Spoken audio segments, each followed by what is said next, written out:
예, 보니까 완전히 산수유가 노랗게 다 피고 완연한 봄이 왔습니다.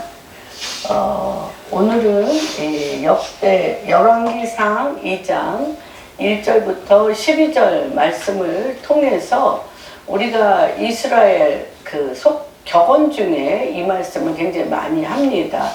이스라엘은 고기를 잡아주는 것이 아니라 고기 잡는 법을 가리킨다. 과연 고기 잡는 법을 가리킨다는 게 뭔지, 또 요새 계속적으로 때와 시가 부의 이동의 때가 되었다고 얘기했는데, 가장 큰 부를 이루고 가장 큰 주의 나라와 의를 구함으로 말미암아 그 위에 모든 것을 더하신 다윗과 솔로몬이 어떠한 인생을 보냈고 그 인생에 대한 마지막 유언입니다. 2장 1절부터 12절은 마지막 유언입니다. 이 열왕기상은 왕들의 왕들이 지난 연대기라고 얘기할 수가 있는데, 왕들에 대한 얘기가 아니라 이 말씀을 쭉 우리가 훑어보면 왕들에게 맡긴 하나님의 통치를 백성들에게 과연 어떻게 행하는가에 대한, 하나님의 백성에게 대한 하나님의 통치를 왕들을 통하여 이루어졌는가 이루어지지 않는가에 대한 증언입니다.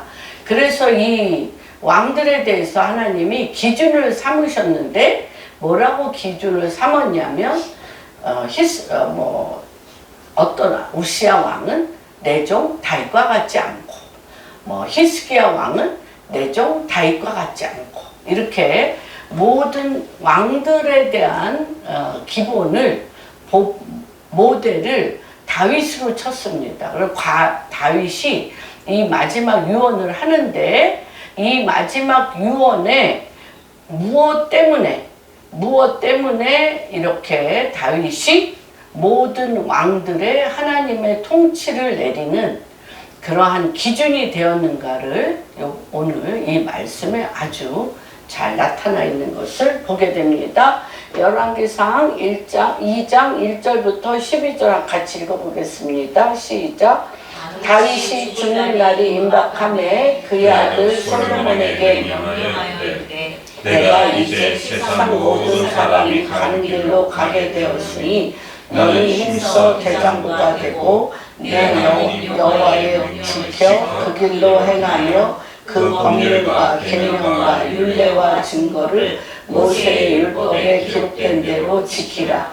그리하면 내가 무엇을 하든지 어디를 가든지 형통할지라. 여호와께서 내 일에 대하여 말씀하시기를, 만일 내 자손들이 그들의 길을 삼가 마음을 다하고 성품을 다하여 진실이 내 앞에서 행하면 이스라엘 왕위에 오를 사람이 내게서 끊어지지 아니하리라 하신 말씀을 확실히 이루게 하시리라. 스루야의 아들 요압이 내게 행한 일, 곧 이스라엘 군대의 두 사령관 넬의 아들 아브넬과 에델의 아들 아마샤에게 행한 일을 내가 알거니와, 그가 그들을 죽여 태평시대에 전쟁의 피를 흘리고 전쟁의 피를 자기의 허리에 띈 띠와 발에 신은 신께 묻혔으니 네 지혜대로 행하여 그의 백발이 평안히 스올에 내려가지 못하게 하라. 마땅히 길앗 바르실레의 아들들에게 은총을 베풀어 그들이 내 상에서 먹는 자 중에 참여하게 하라.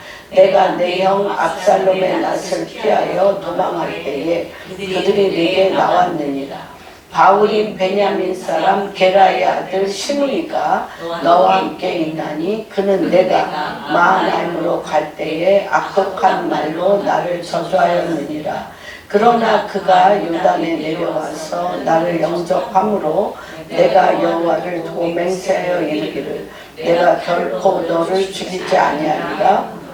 그러나 그를 무죄한 자로 여기지 말지니라. 너는 지혜 있는 사람이므로 그에게 행한 길을 알지니 그의 백발이 피 가운데 스올에 내려가게 하라.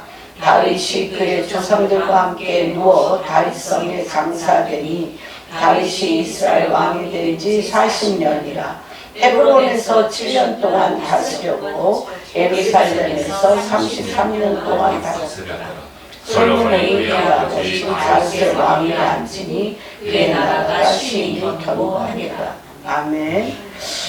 이 말씀은 다윗이 죽는 날이 임박함에 그의 아들 솔로몬에게 명령하여 이르되, 이거는 이제 실제적으로 다윗이 죽을 날이 얼마 남지 아니한 그런 상황을 나타내고 있습니다. 이 다윗은 사실 이스라엘 사람들이 가장 좋아하는, 존경하는 국부와 같은 사람이고, 이스라엘의 국기에 다윗별로 할 정도로 다윗이 정말 칭송과 존경을 받는 왕입니다. 어떤 면으로 보면 다윗을 신처럼 여기는, 그런 신처럼 여기는 그런 사람인데, 다윗이 안 죽고 승천했다고 믿고 싶을 정도로 좋아한 인물입니다. 그런데 우리가 정말 평범한 사람들임에도 불구하고 우리가 사람들하고 얘기를 하다 보면 그 사람들이 자랑을 하려고 그런 거는 아니에요. 그러나 내가 이 땅에 사는 동안 정말 잘한 일이 우린 생각에 늘 기억에 있잖아요. 그러다 보니까 내가 이 땅에 사는 동안 어떤 일을 했고 이런 것들이 우리의 삶의 대화인데, 이 왕의 일대기에 왕을 신으로 여기는, 그리고 또 더더군다나 이 가장 우상은 아니지만 그럴 정도로 존경하고 인생의 모델로 삼는 다윗이 이 열왕기상 2장에 죽음부터 내놓는 것입니다. 그래서 왕이라 할지라도 모든 것을 다 누리고 모든 것을 다 가진 왕이라 할지라도 죽음을 피해갈 수 없는 이 왕의 일대기의 2장에 왕의 죽음을 하는 것은 왕도 평범한 한 사람일 뿐이다 라는 것을 선포하는 것입니다. 그리고 이 말씀에서 왕의 왕 대심이 나에게 있지 않았다는 거예요. 왕의 왕 대심이 내가 너무 왕이 될 만한 자질이 있고 왕이 될 만한 행동을 했고 왕이 될 만한 모든 것을 갖추어서 왕이 된 것이 아니라는 거예요. 왕도 보통 사람같이 왔다가 보통 사람같이 가는데, 이 왕됨에 있어서 가장 중요한 것이 무엇이며 어떻게 자기가 왕이 되었는가에 대한 선포이며 유언입니다. 그래서 이 말씀은 사실 너무 중요한데, 여기서 2절에 보면 내가 이제 세상 모든 사람이 가는 길로 갔다는 거예요. 노예나, 그렇죠, 여자들이나 형편없이 죽어가는 사람들이 가는 길이나 왕 중에 왕과 같은 다윗이 가는 길이나 똑같다는 거예요.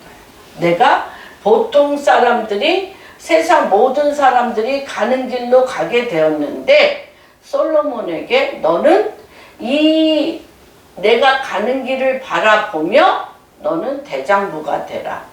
대장부가 되는 이유는 솔로몬은 가장 왕이 될 수 없는 조건을 가진 사람이에요. 누구도. 다윗도. 말째 8째 아들이었잖아요. 그래서 사무엘이 이새의 아들 중에 왕에게 기름을 부으라라는 말을 듣고 기름통을 갖고 이새네 집에 갔을 때 아들들이 나왔어요. 그렇죠. 엘리압, 삼마 나올 때 너무 잘생겨서 정말 왕같이, 왕의 귀골이 장대한 아들들을 보고 이 사람에게 부으리까? 이 사람에게 부으리까? 이 사람에게 부으리까라고 할 때 아니다. 나는 사람의 외모를 보지 아니하고 마음의 중심을 본다고 분명히 얘기하며 붙지 않겠어요. 그랬는데 마지막까지 이새가 데려온 아들에게는 아니에요. 그래서 이 다윗은 본처의 아들이 아니라는 말도 있지 않습니까? 그래서 그냥 다윗은 어딘가에 양치기로 양을 치러 갔는데 이 아들 외에는 없느냐 했더니 아예 안중에도 없어. 이새는 다윗은. 그런데 한 아들이 있긴 있다라고 얘기하며 얼굴을 붉고 양을 침으로 인해서 얼굴이 많이 상기된 다윗이 들어갈 때 그에게 기름을 부었어요. 기름을 붓고 하나님께서 뭐라고 얘기하냐면 여기에 말씀드린 것처럼 시편 78편 70절에서 72절에서 다윗을 이 아들들 하나하나 머리털 하나도 주님이 다 세심받았다고 얘기하잖아요. 그러나 이 다윗에게 이 형 일곱이 갖지 아니한 특별한 마음이 있었어요.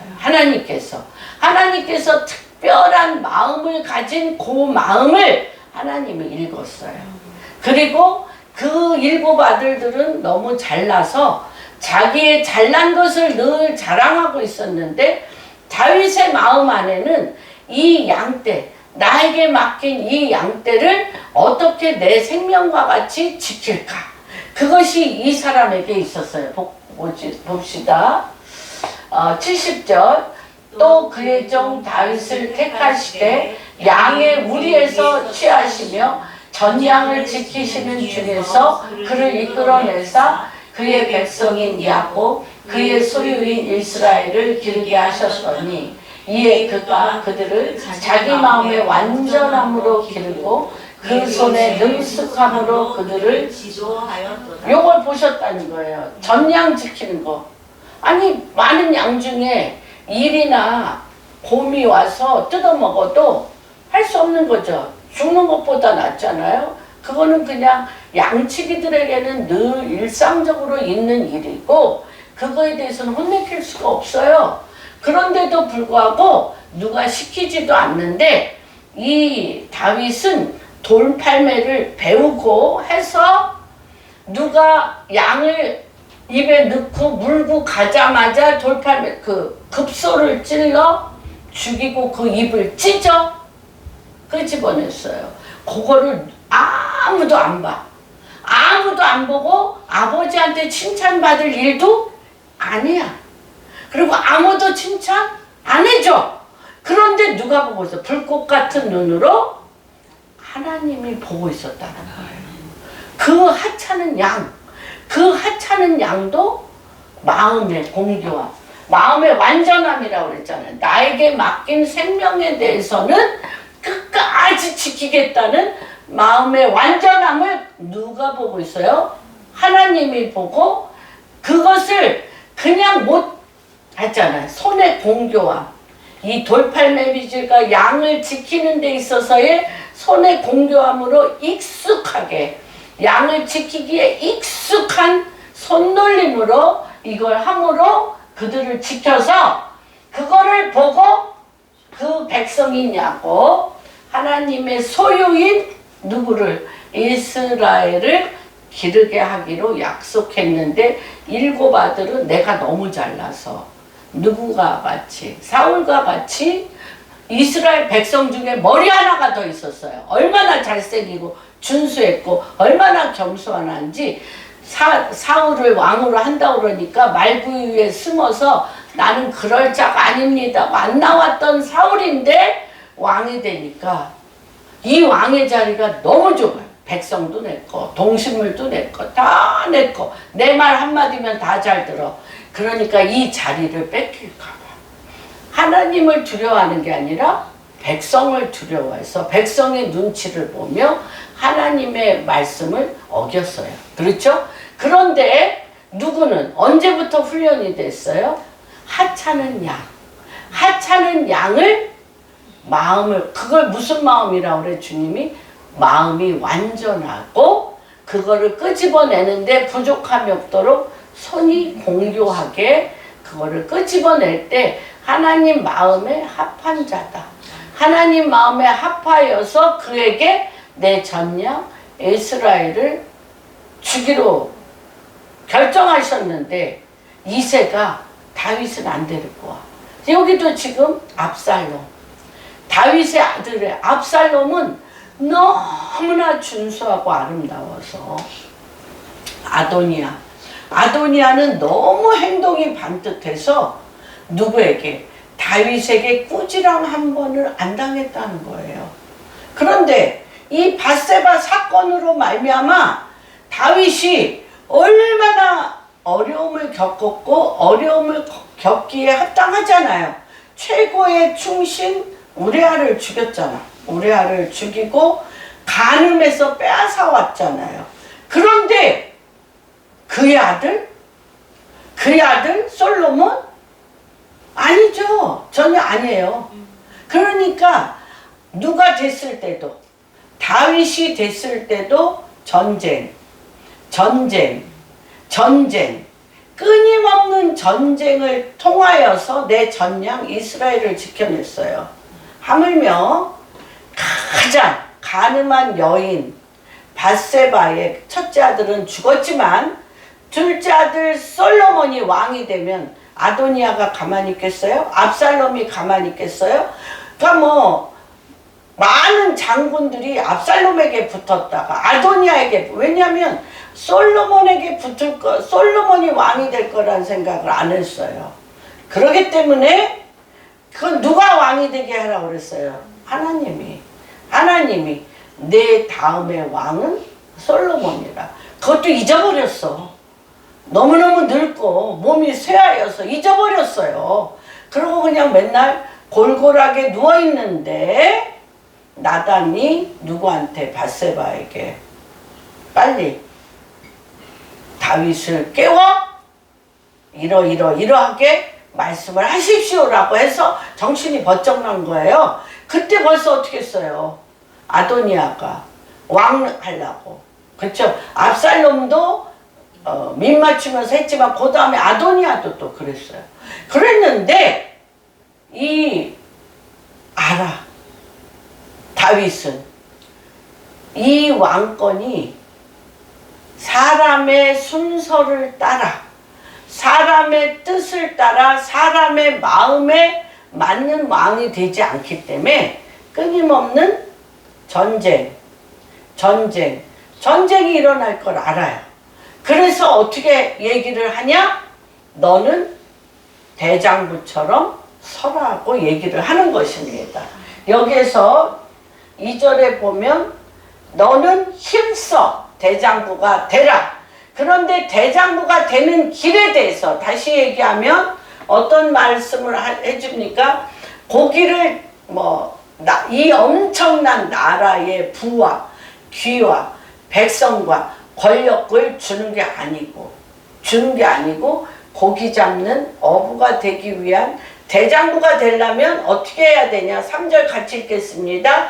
내 하나님 여호와의 명령을 지켜 그 길로 행하며 그 법률과 계명과 율례와 증거를 모세 율법에 기록된 대로 지키라. 그리하면 내가 무엇을 하든지 어디로 가든지 형통할지라. 예.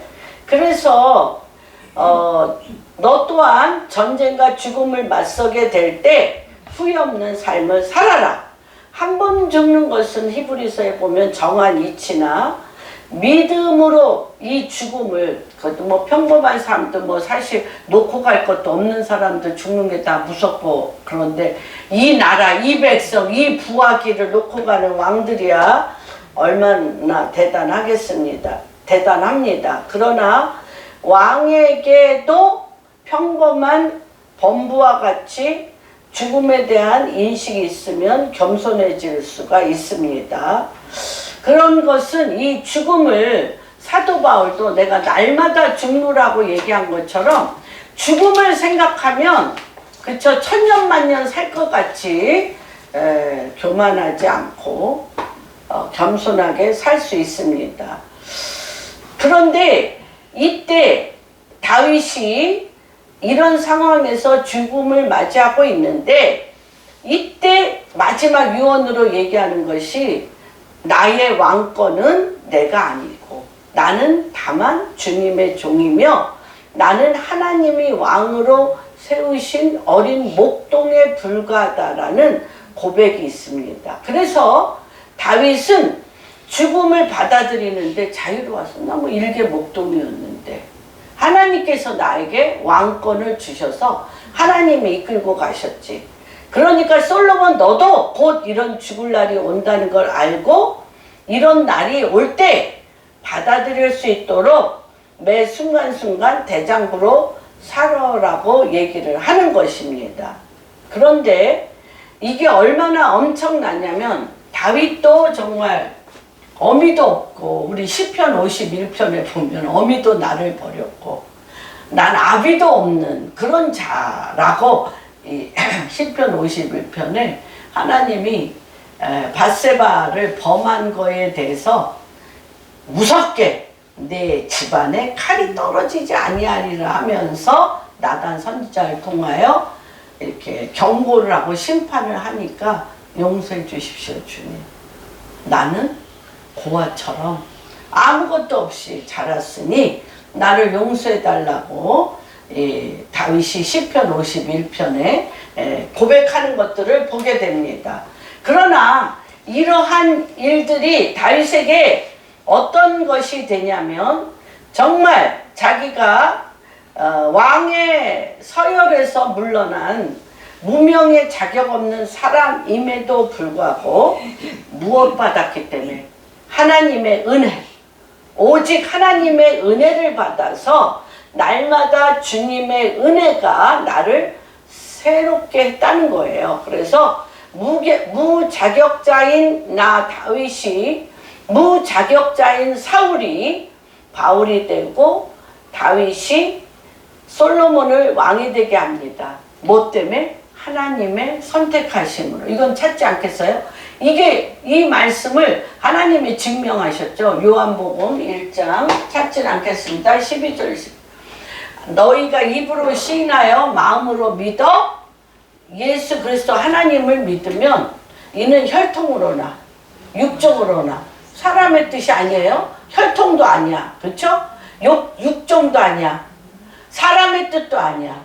하나님의 뜻으로 하나님의 자녀가 되는 권세를 얻은 것이 왕권이라는 거예요. 여러분, 왕권이라는 것입니다. 그래서 여기에서 이렇게 왕이 될 수 있는 하나님의 그 은혜가 임하면 어떻게 되냐? 내 인생에 밧세바 같은 흠집, 다윗과 같은 흠집, 솔로몬과 같은 쓴뿌리가 있어도 그 상처가 은혜를 만나면 뭐가 돼요? 그 상처가 통치가 돼버려. 통치. 그래서 뭐가 돼요? 삶을 보는 눈이 완전히 달라집니다. 은혜가 흘러들어가면 상처가 하늘의 별이 되고 빛을 발하게 됩니다. 그래서 그 헨리 나우엔이 쓴 책이 있어요. 운디드 힐러. 상처받은 자가 치유자. 뭐가 들어가서? 은혜의 치유의 강물이 들어가서 그렇게 됩니다. 이것을 뭐라고 얘기해요? 성령이, 이건 찾겠습니다. 사도행전 2장 37절 38절. 상처가 중요한 게 아니에요. 쓴뿌리가 중요한 게 아니에요. 인생의 흠집이 중요한 게 아니에요. 거기에 여기 상처 없는 사람이 어디 있고 인생에 흠집 없는 사람이 어디 있고 인생에 쓴뿌리 없는 사람이 어디 있습니까? 태어난 자체가 우리 많은 고통과 아픔이 있는데 누구를 만나면 은혜의 하나님을 만나면 리프레시 새롭게 되는 어노인팅 힘이 임하는 걸 보게 됩니다. 그들이 이 말을 듣고 마음에 찔려 베드로와 다른 사들에게 물러 이르되 형제들아 우리가 어찌할꼬 하거늘 베드로가 이르되 너희가 회개하여 각각 예수 그리스도의 이름으로 세례를 받고 제사함을 받으라. 그리하면 성령의 선물, 여기서 선물이 뭐냐면은 어떤 거냐면 리프레시예요. 리프레시 어노인팅. 이것은 뭐와 같냐면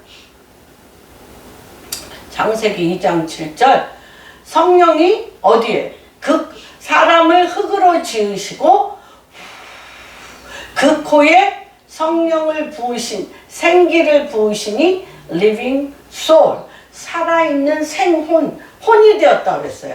refresh, 하나님의 능력이 들어가서 흠집과 쓴뿌리와 상처가 강물이 돼서 하늘의 별과 같은 일어나 빛을 발할 수 있는 권능이 임한다는 것입니다. 여러분 잊어버리지만, 그래서 하나님이 혈통으로나 육적으로나 사람의 뜻으로 나지 아니하고 하나님의 은혜로 난 자들, born again, 육으로 난 것은 육이요 영으로 난 것은 영이니 성령으로 거듭난 것을 기억이지 말라. 제가 말씀드렸죠. 여러 번 설교했습니다. 마태복음에 기라성 같은 왕비들, 여왕들, 공주들이 없어요. 5명, 다말, 밧세바, 룻, 라합, 마리아, 다 상처와 흠집과 쓴뿌리와 버림받은 여자들이 하늘의 별과 같고 꽃이 되어서 이어진, 완전히 무너진 왕권을 회복시키는 그런 시대가 됐습니다. 여러분, 상처 때문에 주눅 들었습니까? 쓴뿌리가 있어서 밟힌다고 생각합니까?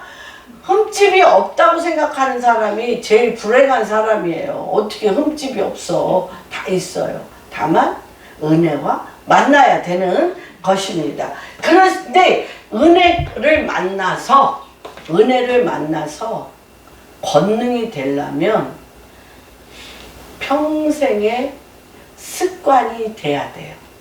평생의 일상적인 습관이 되어지는 게 뭔지를 고백했어요. 다윗이. 대장부가 되는 데는 길이 있다. 어떤 길? 우리 정말 요한이나 동석이, 우리 젊은이들이 알면 좋겠어요. 내가 이런 흠집과 쓴뿌리와 상처가 됐음에도 불구하고 이것으로 말미암아 온전한 왕권을 회복하고 이것이 대장부가 될 수 있는 길이 있는데, 그것이 무엇이냐면 4가지. 첫째, 여호와의 명령을 지켜 그 길로 행하며 법률과 계명과 율례와 증거를 모세의 율법에 기록한 대로 지키라. 그렇게 얘기를 합니다. 그래서 하나님 여호와의 명령을 지켜, 다윗이 다윗의 하나님을 주장하는 게 아니에요. 다윗이 얼마나 간증이 많아. 그래서 내가 만난 하나님을 다윗에게 강요하는 게 아니에요.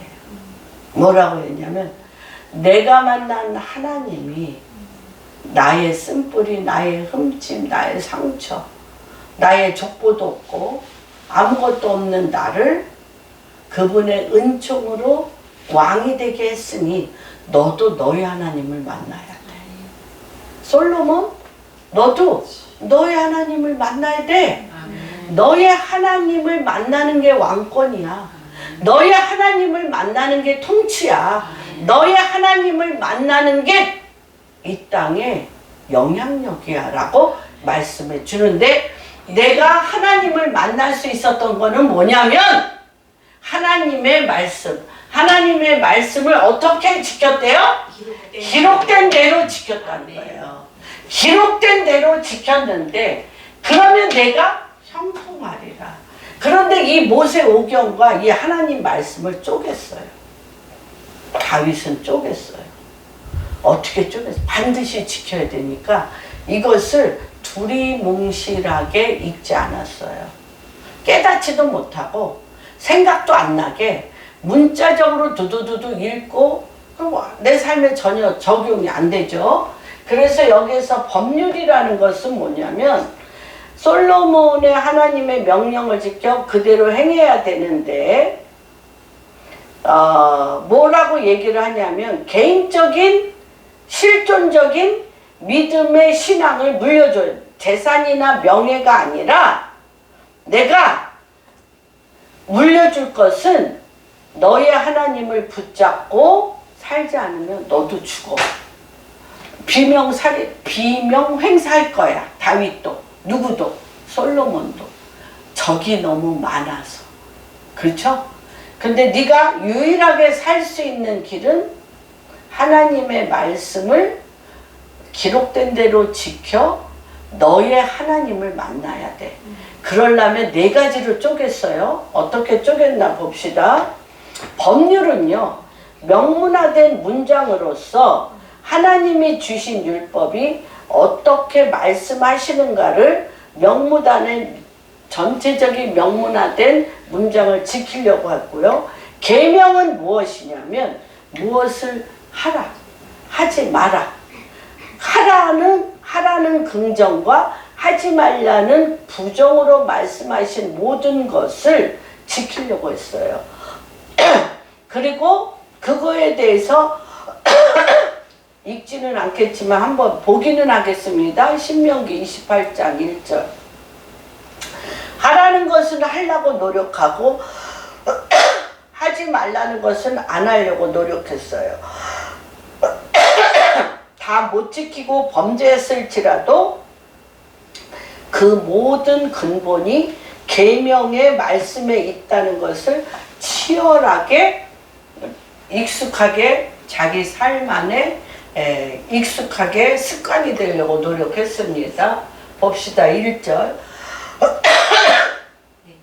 내 하나님 여호와의 말씀을 지켜 내가 오늘 내게 명령하는 그 모든 명령을 지켜 행하면 내 하나님 여호와께서 너를 세계 모든 민족 위에 뛰어나게 하실 것이라. 내가 내 하나님 여호와의 말씀을 청종하면 이 복이 내게 임하여 내게 이르기를 성읍에서도 복을 받고 들에서도 복을 받을 것이며 내 몸에 자녀와 내 토지의 소산과 내 짐승의 새끼와 소와 양의 새끼가 복을 받을 것이며 내 강주리와 떡반죽 그릇이 복을 받을 것이며 내가 들어와도 복을 받고 나가도 복을 받을 것이며 여호와께서 너를 대적하기 위해 일어난 적군들을 내 앞에서 패하게 하시리라.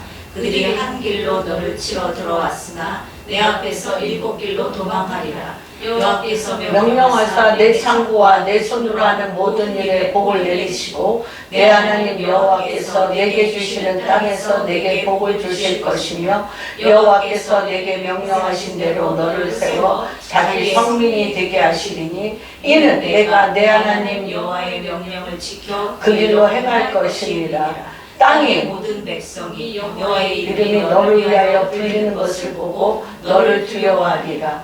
여호와께서 조상들에게 맹세하신 땅에서 내게 복을 주사 내 몸의 소생과 가축의 새끼와 토지의 소산을 많게 하시며 여호와께서 너를 위하여 하늘의 아름다운 보고를 여시사 내 땅에서 때를 따라 비를 내리시고 내 손으로 하는 모든 일에 복을 주시니 내가 많은 민족에게 구워줄지라도 너는 꾸지 아니할 것이며 여호와께서 너가 머리가 되고 꼬리가 되지 않게 하시며 위에만 있고 아래에 있지 않게 하시리니 오직 너는 내가 오늘 내게 명령하는 내 하나님 여호와의 명령을 듣고 지켜 행하며 내가 오늘 너희에게 명령하는 말씀을 떠나 좌로나 우로나 치우치지 아니하고 다른 신을 따라 섬기지 아니하면 이와 같이 가라.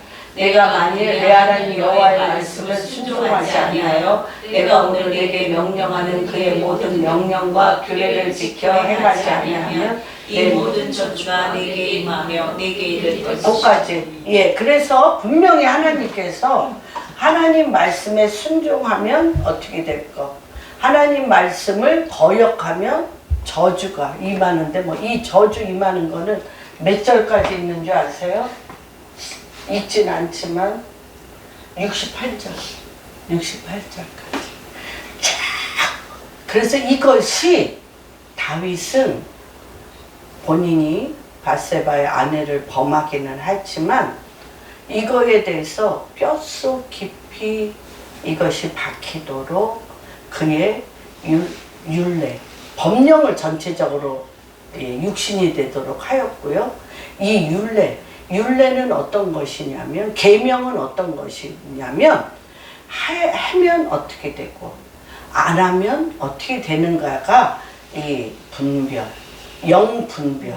이 분별을 그가 뼛속 깊이 베꼈다는 것입니다. 그 다음에 나온 것이 무엇이냐면 율례. 계명은 옳은 거냐 안 그렇. 율례는 뭐냐면 왕으로서 지켜야 할 일, 지도자가 해야 될 말씀, 왕으로서의 도리를 리더가 왕으로서의 도리를 어떻게 해야 되는지에 대해서 명백히 뼛속 깊이 박혀 있다는 거예요. 그래서 그가 얘기하는 것마다 그러잖아요. 나를 죽이려고 쫓아오는 사울에 대해서 하나님이 기름 부은 종을 죽이지 말라. 지도자 내가 기름 붓는 게 아니야. 하나님을 기름 붓는 종을 죽이지 말라고 사울을 끝내 안 죽이잖아요. 그렇죠? 안 죽입니다. 그리고 어떻게 해요? 그를 살려도. 그러나 그는 그의 죄가대로 죽게 돼 있어. 그러나 나는 지도자로서 죽이지 않도록 율례를 분명하게 지킵니다. 이럴 때 어떤 일이 일어나냐? 증거가 일어나는 거예요. 하나님의 법령과 계명과 율례가 내 살 속에, 뼈 속에, 피 속에 이게 흐르게 되면 나의 행동하는 모든 것이 어디에서 적용이 돼? 이 법률과 계명과 율례가 되면 내 인생에 선택하고 또한 버리고 해야 될 일과 안 해야 될 일이 증거가 되어지는 거예요. 지혜가 뭐냐? 여기서 형통이 나왔잖아요. 형통. 그렇게 되면 내가 어떻게 하리라? 그리하면 내가 무엇을 하든지 어디를 가든지 형통하리라는 건데, 이 형통하리라는 것은 무엇이냐면 내가 뭐를 해도 잘 되고 뭘 해도 잘 되고 그게 아니에요. 그거는 뭐 그런 열매가 있을 수가 있어요. 열매는 있을 수 있는데 우리 안에 형통하면 막 내가 이거 해도 잘 되고 저거 해도 잘 되는 게 아니고 지혜가 있게 된다는 거예요. 지혜. 요 법률, 계명, 율례, 증거가 내 삶에 되어지면 이 일이 내가 지금 일어난 내 삶의 일이 하나님으로부터 온 것인지 마귀로부터 온 것인지 사람의 욕심으로부터 온 것인지 하나님께서 이 사람을 통하여 나에게 문을 여신 것인지 지혜가 된다. 어떤 지혜? 하나님의 뜻을 분별력이에요. 분별력. 하나님의 뜻을 분별할 수 있는 분별력이에요. 하나님의 뜻은 어떤 거예요? 하늘에서 이루어진 것이 땅에서 이루어지게 하는 게 뜻이잖아요. 하나님의 뜻이잖아요. 그런데 이 분별력이 되어지면서 지혜가 부르고 있지 않냐. 잠언 자체가 뭐예요?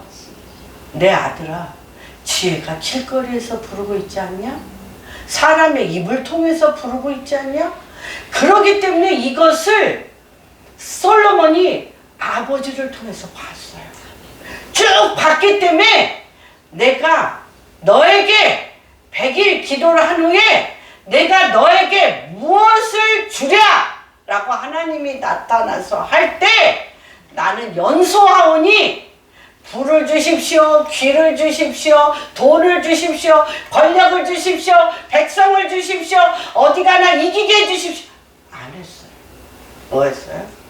지혜를 달라고 했어요. 지혜. 이 지혜는 어떤 지혜? 하나님의 뜻을 분별하는 지혜. 하나님의 뜻을 분별하는 지혜. 분별력. 이것이 형통케 한다는 거예요. 그래서 잠언을 첫 번부터 이게 뭐야? 지혜가 널 부르고 있지 않냐? 거리에서 부르고 사람을 통해서 부르고 하는 일을 통해서 부른다. 여러분, 근데 이게 어떤 것이 습관이 되니까 계명, 법률, 계명, 율례 이것들을 하다 보니까 증거. 그렇기 때문에 유다인을 못 쫓아가는 거예요. 유대인들은 이게 뼛속 깊이 박혔어. 그래서 이들은 땅을 살 때 어떻게 산다고 얘기했잖아요. 제가 이들이 그쵸? 사무엘 상인가? 사무엘 하에 5장, 6장, 7장에 어디서부터? 그렇죠? 아미나답 집에서부터 누가 베레스 우사가 잘못 언약궤를 범함으로 말미암아 어떻게 했습니까? 아비나답 집에서 누구네 집으로 갔어요? 오베데돔 집으로 갔는데 오베데돔 집에서 100일 후에 너무 3개월 동안 복이 막 이 가정에 임하니까 다윗은 열정이 있어요. 그 언약궤를 다시 어디로? 다윗의 장막 시온으로 옮길 때요. 6걸음마다 피해제사 이 땅이 얼마나 하나님의 말씀을 거역하여 피 흘린 거에 대해서 회개하고 이 땅에서 잃어버렸던 하나님께 경배하고 찬양하고 회개와 경배와 찬양으로 그 발걸음을 유대인은 지금도 어떤 땅을 사거나 무슨 일을 할 때 이 집이 무슨 용도로 사용했나? 살인이 이 집에서 일어났나? 이 집에서 하는 일마다 저주가 임했나? 이걸 꼭 히스토리 살펴본다는 거예요. 그게 굉장히 중요한 거예요. 왜? 이걸 봤기 때문에 하나님의 법령과 계명과 율례와 그 걸음걸음을 증거로 삼았기 때문에 이럴 때 뭐가 임해? 하나님의 뜻이 이곳에 임하느냐 안 임하느냐의 특별한 분별력이 임하고 그 분별력을 따라 하나님의 뜻에 우리가 순종하면 하나님의 형통한 뭐가 온다는 거예요. 내가 하는 일마다 잘 되는 거 중요하죠. 내가 하는 일마다 잘 되는 게 아니고 하나님 나라와 주의 의와 그분의 통치가 하늘문을 여시고 내려진다는 것입니다. 그거를 너무 잘 알았어요. 다윗은. 그래서 내가 잘난 사람이 아니야. 나의 왕권이 대단한데 내가 놓고 가는 게 아니라 내가 하나님이 나에게 주신 이 육신의 기간 동안 왕권을 주신 이 기간 동안 나는 요걸로 했어. 법률과 계명과 율례와 증거로 이것이 뭐가 됐어? 지혜가 됐어. 지혜가 돼서 하나님의 뜻이 하늘에 이루어진 것이 땅에서 이루어지는 하나님의 축복의 통로, 하나님 나라의 통치의 통로가 됐어. 이거를 명백하게 다윗이 누구에게? 자기 아들에게 유언하는데요. 이거는 아들에게 유언하는 거나 똑같은 게 다음 왕에게 국가를 맡기는 거와 똑같은 거예요. 그래서 이게 뭐와 같냐면 아비가 자녀가 아비에게로 돌이키는데 왜 저주가 멈추고 땅이 회복이 돼? 왕권이기 때문에. 왕권. 우리 아버지들이나 어머님들이 저는 정말 회개하며 굉장히 회개하며 기도합니다. 그렇게 못 가르쳤기 때문에. 그렇게 못 가르쳤어요. 말씀을 계명과 율례와 법도와 증거로 못 가르쳤기 때문에 매일 회개합니다. 그리고 중보기도 합니다.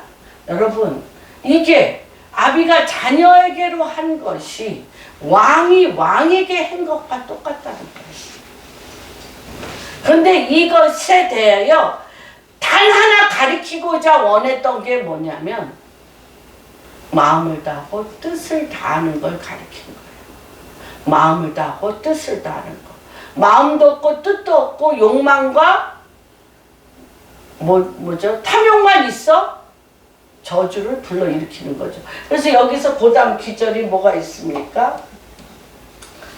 4절 여호와께서 내 일에 대하여 말씀하시기를 만일 내 자신이 그들의 길을 삼가 마음을 다하고 성품을 다하여 진실이 내 앞에서 행하면 이스라엘 왕이 오를 사람이 내게서 끊어지지 아니하리라 하신 말씀을 확실히 하시리라. 신명기 8장 6절 4절에서 6절 이게 아비가 이거는 쉐마 이스라엘 아비가 자녀에게 하는 거죠. 또 누구에게? 왕이 왕에게 같이 읽겠습니다. 이 40년 동안에 6장이었죠? 네네. 6장 4절 시작. 이스라엘아 들으라. 우리 하나님 여호와는 오직 유일한 여호와시니 너는 마음을 다하고 뜻을 다하고 힘을 다하여 내 하나님 여호와를 사랑하라. 오늘 내가 내게 명하는 이 말씀을 마음에 새기고 내 자녀에게 부지런히 가르치며 집에 앉았을 때든지 집에 갈 때든지 누워있을 때든지 일어날 때든지 이 말씀을 강론할 것이며 너는 또 그것을 내 손목에 메어 기로 삼으며 내 메달에 붙여 표로 삼고 또 내 집 문설주와 바깥문에 기록할지니라. 뭐예요? 마음을 다하고 뜻을 다하여. 마음을 다하고 뜻을 다하여 하나님의 법률과 계명과 율례와 증거를 하면 마음이 너희가 무릇 마음을 지키라 생명이 그곳에서 그것이 내 마음에 지키게 되면 여기에 마음이 어떻게 돼요? 부드러워져요. 누가 거할 처소, 그리스도가 거할 처소가 되어서 그리스도의 통치가 여기에서 나와요. 그래서 제가 이렇게 썼습니다. 하나님의 말씀을 그냥 읽는 걸로 안 돼요. 반드시 언어로 어떻게 해야 돼요? 말씀대로 말하는 습관을 해야 돼요. 너무 이번에 특이한 체험을 했어요. 우리 요 일주일 동안 손자를 봤는데 일부러 애기 흉내 내면서 애기하고 놀아주려면 애기 흉내 내는 것처럼 지가 아바바바 하면 나도 아바바바 막 했더니 가만히 있어요. 근데 너무 나도 지루해서 그냥 말씀을 막 암송했어요. 주는 그리스도시니 주는 그리스도시니 그리스도시여 하나님의 아들입니다. 마음을 다하고 뜻을 다하고 여호와 하나님을 사랑하라고 막 내가 크게 외치면서 얘한테 귀에다 대고 얘기했더니 얘가 너무 좋아하면서 와 소리 지르면서 너무 좋아하는 거예요. 권사님 우리 애기 흉내 내면서 놀아주는 것도 좋은데 지가 안 와도 못 알아듣는데 2살짜리가 뭘 알아들어? 근데 막 너무 아바바바 어버버버 하는 것도 이제 재미가 없어서 말을 막 했더니 막 와와와와 하고 막 좋아하면서 펄펄 뛰는 거예요. 영이 듣는 거죠. 예, 그래서 이거 말하는 거 굉장히 중요합니다. 말하는 거 굉장히 중요해요. 그 다음에 말을 그래서 이 하가 이스라엘 사람들이 하나님의 말씀을 읊조리면서 읽으라고 그러는데 하가가 어떤 거냐면 내 귀에 내 목소리가 들리면 돼요. 남까지 들릴 거는 없는데 내 목소리가 내 귀에 들리게 되면 어떤 일이 생기냐면 믿음이 생겨. 믿음. 내 영이 믿음이 생겨. 믿음이 생기면 행할 내 육체가 수종들면서 행할 힘이 생겨요. 행할 힘이 생기면 이것이 뭐예요? 증거가 나타나서 기적이 체험돼요. 기적이 체험돼요. 근데 이게 참 오죽하면 유대인들은 학습이 하나도 안 힘들대요. 학습이 어려서부터. 왜 그래? 학습이 막 우리는 막 이거 구구단도 못 외우냐? 10번 100번 했는데 이건 못했냐 때리는데 이들은 뭐라고 얘기냐면 될 때까지 반복하면 되지. 뭐 해버릇해서 말씀을 반복해서 입에 붙게 하는 것을 깐난쟁이 때부터 훈련하다 보니까 그게 그냥 몸에 밴 거예요. 그래서 이들은 토론 문화가 이걸 4가지를 하는 거예요. 내가 법령과 윤례와 법령과 계명과 율례와 증거를 했더니 이런 결과가 나왔어. 우리는 이거를 뭐라 그러죠? 이들의 지금 이제 서울대학교에서 이 히브리 대학에 이것을 지금 도입하려고 하는데 이들은 어떻게 해서 토론을 그렇게 피 터지게 잘하고 토론을 통해서 엄청난 길을 여는가, 창조적인 길을 여는가가 지금 전 세계가 주목해서 보는 건데 그것을 토론할 수 있는 기반이 있는 거예요. 무슨 기반이 있어요? 하나님의 법령을, 계명을, 율례와 증거로 입에 붙었어, 말씀이. 그래서 그 말씀을 내 삶에 적용했더니 이런 간증이 있어요. 간증이 있잖아요. 지혜와 계시와 명철과 총명과 뉴 아이디어, 그 다음에 창조적인 아이디어로 바다의 마른 땅을, 광야의 길을, 또한 사막의 강을 내는 요 뉴 아이디어, 창조적인 아이디어, 스피리추얼 오션이 몸에 밴 거예요. 몸에 밴 거예요. 그런데 이거를 우리는 이미 습득 다 남이 이루어 놓은 거를 그냥 모방했기 때문에 아이디어 뱅크가 없는 거예요. 아이디어 뱅크가. 그런데 이 아이디어 뱅크가 어디 있나 보니까 이스라엘 유대인들에게 있어. 그래서 그걸 지금 이제 서울대학에서 접목하려고 하는데 그것이 누가 지금 다윗이 누구에게 지금 말씀하는 거예요? 거기 너 이미 거기 창고에 잡아놓은 거 너한테 아무 소용없어. 다른 왕이 다 뺏어갈 거야. 더 힘센 애가. 그러나 거기 잡는 법을 가리키면 너는 모든 왕을 다스리며 끌고 갈 수 있는 리더십과 영향력이 된다는 것을 지금 가리키는 거예요. 근데 그걸 누가 줬냐면 육신으로 혈통으로 사람의 뜻이 아니고 하나님이 우리를 이렇게 하셨어. 너의 하나님을 네가 꼭 만나야 돼. 그런데 그렇게 하려면 말씀을 듣는 걸로 안 돼. 말씀을 내 입으로 선포하여 말하게 되면 내 육신이, 내 영이 듣고 믿음이 생겨. 믿음이 내 육신을 순종들을 수 있는 행동이 나. 그러면 그것이 달려가서 어떻게, 그렇죠? 147편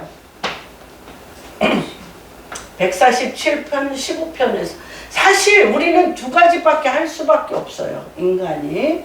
하나는 말씀으로 이 작업을 어려서부터 하냐, 아니면 내 욕심대로, 내 야망대로, 육신적이요 마귀적이요 정욕적으로 내 뜻대로 사냐, 두 가지예요. 근데 어저께 우리 신우 남편 되시는 고모부가 자기 아들 장가 보낼 때 주례사로 할 때 제가 참 은혜를 받았어요. 너무나 은혜를 받았는데 딴 주례들보다 100배나 본인의 경험이죠. 40년 동안 얼마나 싸웠는지 부부가.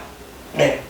왜냐하면 서로 승질 고치려고, 서로 승질, 성격 고치려고 너무너무 싸웠어요, 둘이. 그래서 우리 정말 신우는 너무 이제 남편이 너무 강하게 막 쥐고 흔드니까 우울증 걸려서 우울증 약도 먹고 그래요. 그런데 주례사에 뭐라고 얘기하냐면 3, 40년의 고질적으로 베낀 성격 절대 못 고친다. 성격 고치려고 싸우지 마라. 싸우다가 병난다. 그러니까 좋은 점을 더 잘한다고 극대화시키고 잘못된 거는 서로 너의 좋은 점, 남편의 좋은 점, 아내의 좋은 점이 서로 보완해서 연합해서 살거라. 우리 아들은 굉장히 창조적인 아이디어가 있고 전진형이고 그렇다. 근데 우리 아들의 단점은 남의 소리 안 듣는다. 잔소리 싫어한다. 참지 못한다. 고집이 세다. 요거는 건드리면 싸움만 난다. 이렇게. 그래서 자기 인생 40년 결혼 생활을 총동원해서 아들 며느리에게 하는데 정말 제가 은혜를 받았어요. 요새 우리 젊은 애들 보면 지 성격도 못 고치면서 서로 성격 고치려고 아주 싸움박질하다가 그렇습니다. 그런데 이 어려서부터 이것을 한다는 것은 굉장히 중요합니다. 근데 이걸 놓쳤어요. 이거는 되게 이제 잘하면 그래도 지금 안 늦었어요. 안 늦었어요. 지금도 늦었다고 시작한 바로 지금이 가장 아멘. 아멘. 아멘. 가장 빠르다. 하나님은 가장 빠르게 하십니다. 아멘. 예. 그래서 그런데 또 하나를 말하자면 옛날에 우리나라에 이런 속담이 있습니다. 맑은 물을 더럽게 하고 흙탕물을 만드는 미꾸라지를 조심하라. 그렇죠? 근데 그거에 대해서 유언으로 딱 자기 인생의 정리의 충고를 누구한테 솔로몬에게 합니다. 몇 절 다시 보겠습니다. 5절 6절 같이 봅시다. 시작. 스루의 아들 요압이 내게 행한 일 곧 이스라엘 군대의 두 사령관 넬의 아들 아브넬과 에델의 아들 아마샤에게 행한 일을 내가 알거니와 그가 그들을 죽여 엄청난 태평시대인데 누구의 분노로 죽였어요? 요압이 자기의 분노로 최고의 장군들 아브넬과 아마샤를 죽였어요. 그래서 어떤 일을 했어요? 전쟁의 피를 흘리고 전쟁의 피를 자기 허리에 띈 띠와 발에 심은 신에 묻혔으니 내 지혜대로 행하여 그의 백발이 평안히 수월에 내려가지. 결국은 요압이 누구도 죽여요? 압살롬도 죽여요. 그리고 누구를 또 배반해요? 예, 다윗을 또 배반합니다. 그런데 이들은 뭐냐면 하나님의 태평시대라고 그랬잖아요. 태평시대에 자기의 분노, 자기의 복수를 통하여 아브넬과 아마샤를 하는데 어떤 자들, 최고의 리더, 국가의 대표하는 자들을 죽임으로 전쟁에게 문을 열어준 자. 이 자는 반드시 없애라. 이 자는 어떤 자예요? 저 복수하라는 게 아니에요. 다윗에겐 잘했어요. 복수하라는 게 아니에요. 이 땅의 마귀에게 전쟁의 문을 열어주는 자라는 거예요. 그 다음에 또 어떤 말을 또 합니까? 바로 8절 같이 읽겠습니다. 바울임 베냐민 사람 게라의 아들 시므이가 너와 함께하니 그는 내가 마하나임으로 갈 때 악독한 말로 나를 쳤느니라. 그러나 그가 요단에 내려와서 나를 영접함으로 내가 여호와를 두고 맹세하여 이르기를 내가 칼로 너를 죽이지 아니하리라 하였노라. 그러나 그를 무지한 자로 여기지 말지어다. 너는 지혜 있는 사람이므로 그에게 행하리를 알지니 그의 백발이 피 가운데 수월에 내려가게 하라. 이 사람도 이스라엘의 영적 분위기를 저주와 엄청난 혈기 분노와 어둠의 말로 더럽힌 자라. 이것을 명확하게 내 시대의 마지막에 발목 잡을 사람이 누구냐? 시므이나 요압과 같은 자를 없애라. 그래서 너의 삶에 새로운 출발에 걸림돌이 없게 하라. 이게 또 마지막 유언이었습니다. 그리고는 또 가장 필요한 사람을 어떻게 천거하며 쓰느냐에 대해서도 또 얘기합니다. 7절 시작. 마땅히 길르앗 바르실레의 아들들에게 은총을 베풀어 내상에서 먹는 자 중에 참여하게 하라. 내가 내 영 압살롬의 낯을 피하여 도망할 때에 그들이 내게 나와왔느니라. 이거는 이 사람이요 자기 전 재산을 그냥 거의 언제 망할지도 모르는 다윗에게 모든 기반을 그냥 해줬습니다. 어떻게 했냐 봅시다. 예. 제가 이거 찾아놨는데 그 다음에 다시 보겠습니다. 이 세 사람을 어떻게 죽이는가 한번 주님 보겠습니다. 왕상 2장 44, 46.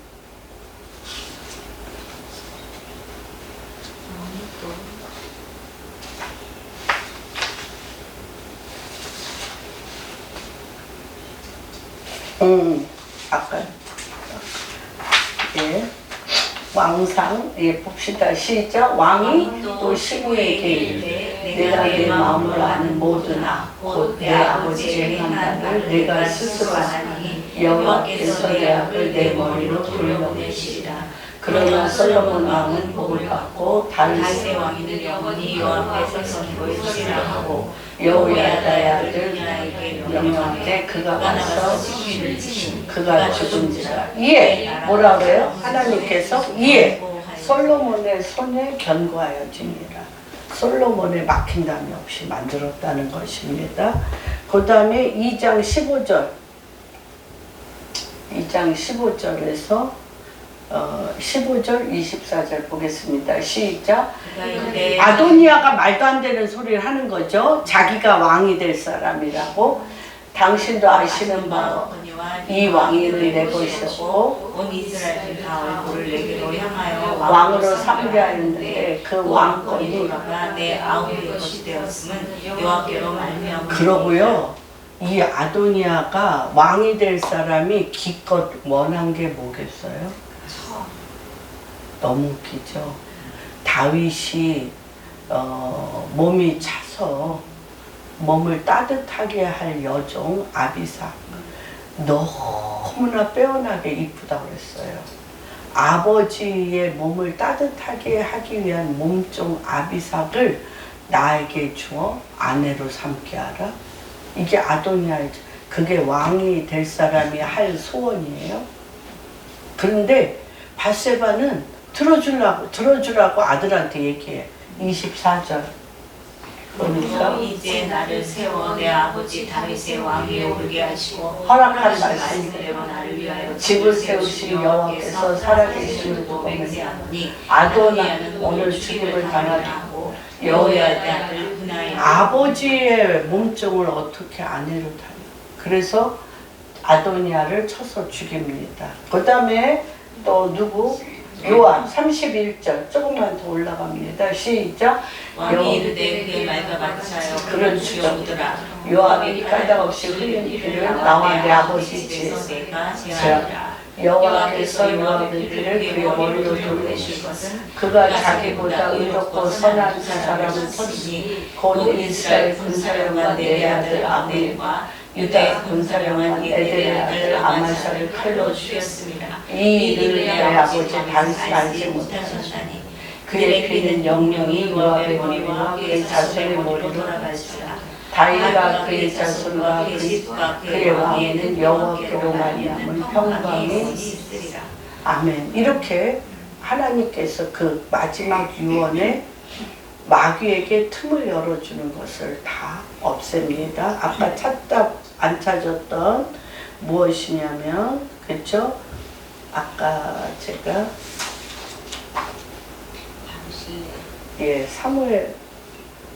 사무엘하 금방 찾아놓고 또 다음에 찾겠습니다. 그러면서 다윗이 이 마지막 인생을 유언을 하는 것이 어디에 나와 있냐면 역대상 29장.